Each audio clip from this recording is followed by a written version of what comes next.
தகுதி நீக்கம் செய்யப்பட்ட வினேஷ் போகத்துக்கு வெள்ளி பதக்கமா? இது குறித்த கூடுதல் விவரங்களை எமது செய்தியாளர் சபரி வழங்க கேட்கலாம். வணக்கம் சபரி, இது குறித்த கூடுதல் விவரம் என்ன?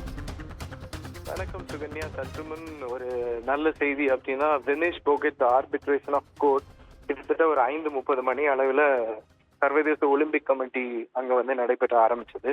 இதுல கிட்டத்தட்ட பாத்தீங்கன்னா 4 சீனியர் லாயர்ஸ், அதாவது ஜோயல், எஸ்டல், ஹேர்டன் மற்றும் சார்லஸ் சாம்சன் அவங்க லாயர்ஸ் இந்த வெனேஷ் அந்த போகத்தோடைய கேஸ் ஹேண்டில் பண்ணிட்டு இருந்தாங்க.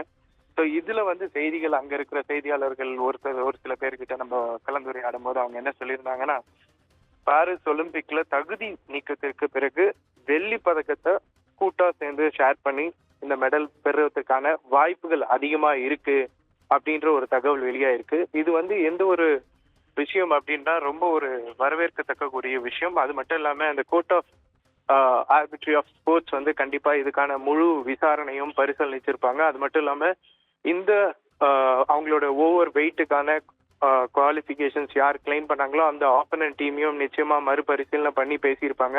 இது ஒரு பெரிய கிரெடிட் கொடுக்கலாம் இந்தியன் ஒலிம்பிக் அசோசியேஷன்ஸ் மட்டும் எல்லாருடைய பங்களிப்பும் இருந்திருக்கும். இது ஒரு நியாயமான ஒரு கோரிக்கையா இருந்திருக்கலாம். ஆனா இந்த மாதிரியான ஒரு செய்திகள் வெளிவர்றதுக்கான காரணம் ரொம்பவே ஒரு புத்துணர்ச்சியும் சந்தோஷமும் கொடுத்திருக்கும். அது மட்டும் இல்லாம வினேஷ் போகத் ரொம்பவே ஒரு ஒரு எப்பவுமே ஒரு பிளேயருக்கு மென்டல் ஸ்ட்ரென்த் ரொம்பவே ஒரு முக்கியமான ஒரு தருணம். ஸோ என்னதான் நீங்க பரிசு தொகை எது கொடுத்தாலும் அந்த ஒலிம்பிக்ல ஒரு மெடல் வாங்குற மாதிரி அது ஒரு பதக்கம், ஒரு ஃபீல் எதுவுமே கிடைக்காது. இந்த மாதிரியான விஷயம் இன்னும் சில மணி நேரத்துல உண்மையாகும் அப்படின்ற பட்சத்துல இந்த சமூக ஆர்வலர்கள் மற்றும் விளையாட்டு சார்ந்தவங்க ரொம்ப வரவேற்கத்தக்க கூடிய விஷயமா பாக்குறாங்க.